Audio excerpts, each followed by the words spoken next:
في جنة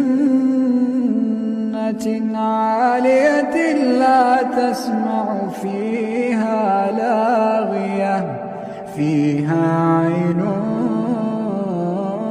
جارية فيها سرر مرفوعة وأكواب موضوعة ونمارق مصفوفة